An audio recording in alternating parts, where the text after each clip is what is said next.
The steady beep of hospital monitors was the first thing I became aware of. Not in the usual way. I couldn't open my eyes or move my body, but I could hear everything. The rhythmic sound of my own heartbeat translated into electronic pulses, the squeak of nurses' shoes on linoleum floors, and most devastatingly, the conversations happening around me. My name is Emma Mitchell, and according to my husband James, I was dead. It's time to let her go, I heard him say, his voice carrying that practiced grief I come to recognize during our 10 years of marriage. The doctors say there's no hope. The doctors had said no such thing. In fact, just that morning, Dr. Peterson had noted improvements in my brain activity. I knew because I'd heard her clearly. The signs are promising. We just need to be patient.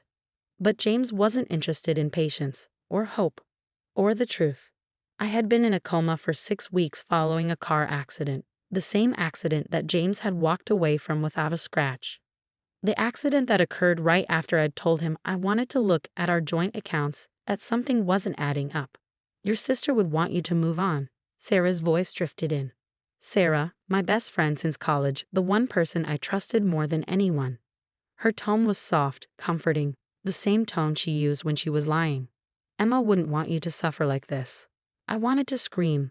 I wanted to thrash and grab them both by the throats and demand to know what game they were playing. But I could only lie there, listening as they planned my funeral. A funeral for a woman who was very much alive. The next few weeks were a blur of conversations and revelations, each more horrifying than the last. Through snippets of dialogue between nurses, visits from unknowing relatives, and quiet conversations in my room, I pieced together what was happening. James had told everyone I was brain dead. He'd organized a funeral, closed casket of course, and given a heartbreaking eulogy about losing the love of his life. He'd collected on my life insurance policy a substantial sum I hadn't even known existed. And Sarah, my dear friend Sarah, had been there to support him through it all. The insurance company didn't even question it. I heard James say one evening, his voice low and gleeful, $2 million, just like that. Your plan worked perfectly. Our plan, Sarah corrected him. I didn't spend the last year helping you set this up for nothing. A year, they'd been planning this for a year. Every dinner party, every girls' night out, every sympathetic hug when I complained about James's late nights at work. It had all been part of their scheme. But what they didn't know, what they couldn't have known, was that I wasn't as helpless as I appeared. My mind was alert, recording every word, every confession, every detail of their betrayal, and I had an ally they never suspected.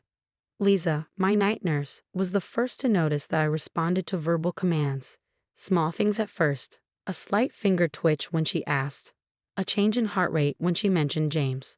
She didn't tell anyone else, but she started talking to me during her shifts, asking me questions that required simple yes or no responses.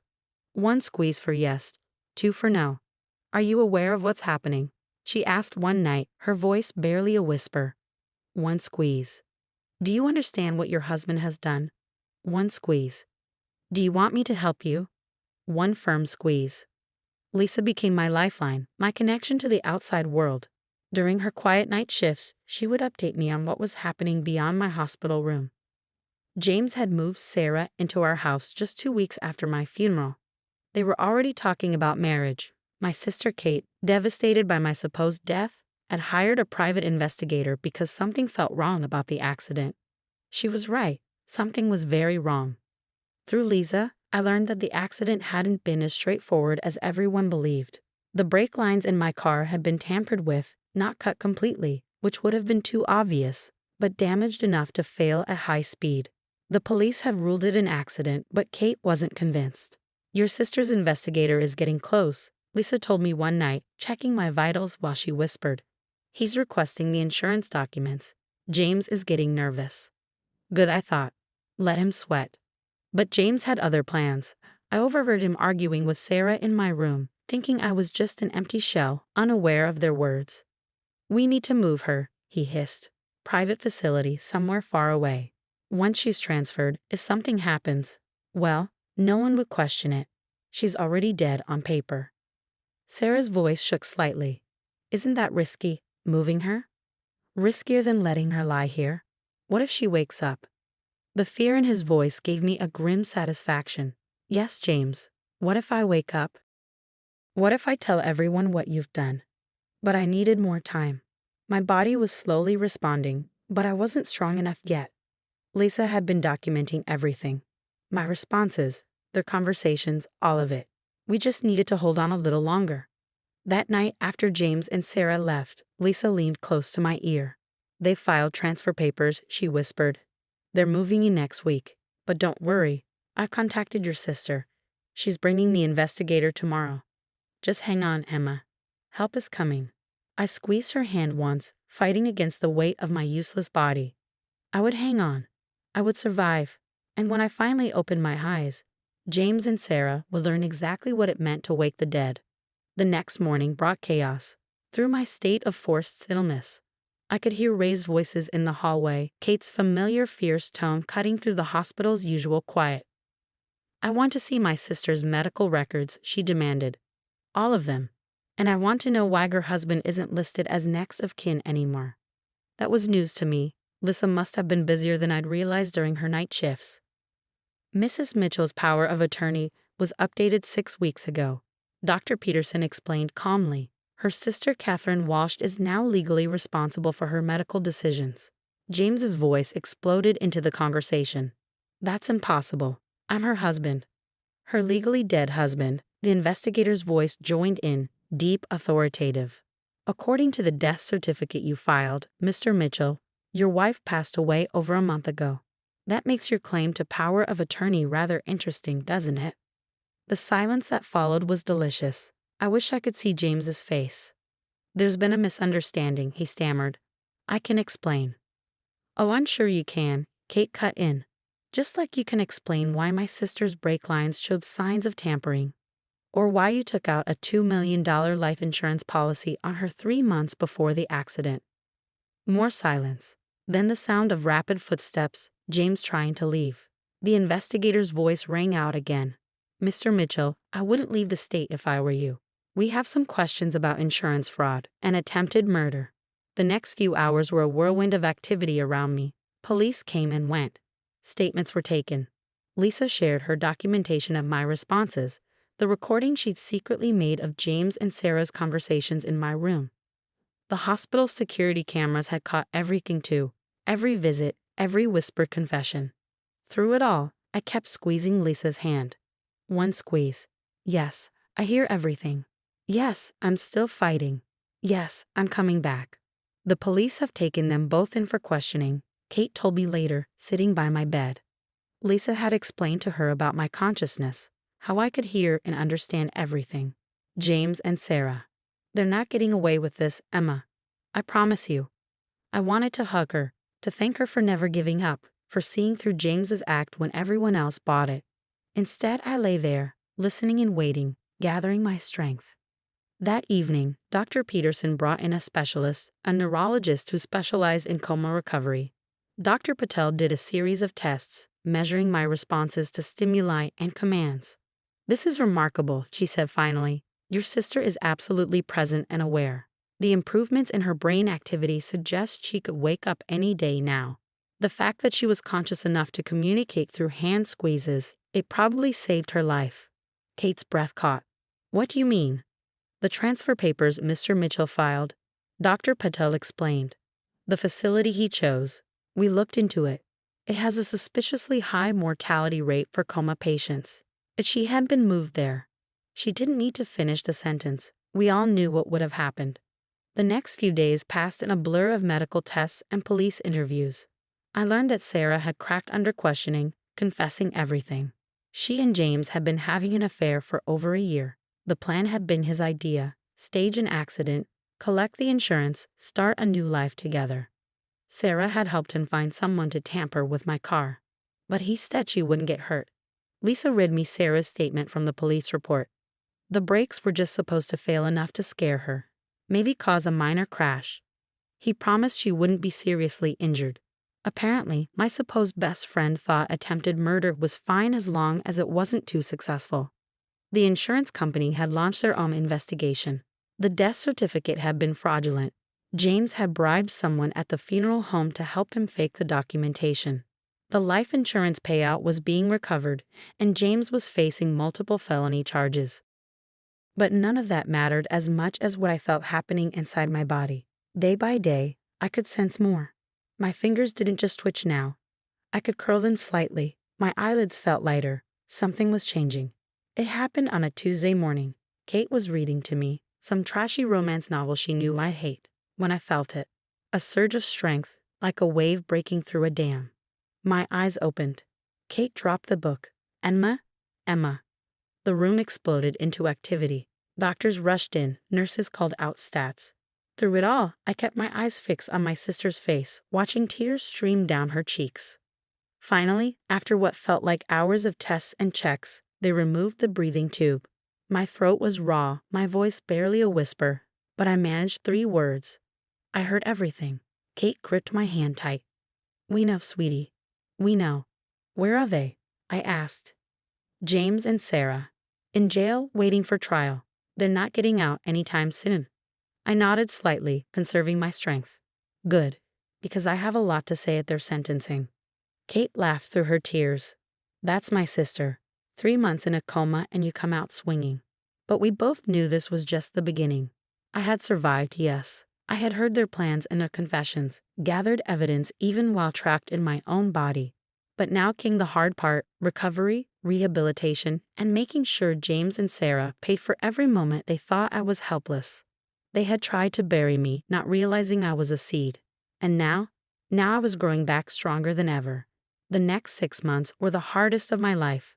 Physical therapy was brutal. Learning to walk again, strengthening muscles that had atrophied during my coma. But I attacked each session with fierce determination, fueled by the memory of James and Sarah thinking I was as good as dead. Kate moved in with me after I was discharged, transforming my home back into something that felt like mine. She'd thrown out everything Sarah had brought in during her brief stay, repainted the walls, and rearranged the furniture. It helped, but sometimes at night, I'd still hear echoes of their conversations, their plans for my death playing on repeat in my mind. The preliminary hearing is next week, Detective Martinez told me during one of her regular visits. She'd been handling my case since the arrest, piecing together the conspiracy that had nearly killed me. "Are you sure you're ready to testify?" I met her gaze steadily. "I've been ready since the first day I heard them plotting in my hospital room." The courthouse was packed the day of the hearing. News of my resurrection had made national headlines. The coma patient who heard her husband plan her murder, who gathered evidence while trapped in her own body. Reporters lined the steps, cameras flashing as Kate helped me walk in. I hadn't seen James or Sarah since that day in the hospital when they discussed moving me somewhere to finish the job. Now, as I entered the courtroom, I saw them both at the defense table. James in an ill-fitting suit, his usual polished appearance gone, and Sarah looking small and terrified beside him. When I took the stand, James wouldn't meet my eyes. But Sarah stared, her face a mask of horror as I began to speak. "I remember everything," I said into the microphone, my voice clear and strong. "Every conversation, every plan, every detail of how they intended to kill me. I heard my husband plan my funeral while I lay there, unable to move or speak. I listened to my best friend comfort him, knowing they had sabotaged my car and left me for dead. I described it all, the conversations I'd overheard, the way they'd celebrated the insurance payout, their plans to transfer me somewhere I wouldn't survive. Through it all, I kept my eyes fixed on them, watching James squirm and Sarah cry. The worst part wasn't the betrayal, I continued. It was listening to them talk about me like I was nothing. Like the 10 years of marriage, the lifetime of friendship meant nothing. They thought being in a coma made me powerless. They were wrong. The evidence was overwhelming. Between Lisa's recordings, the hospital security footage, Sarah's confession, and my testimony, there was no room for doubt.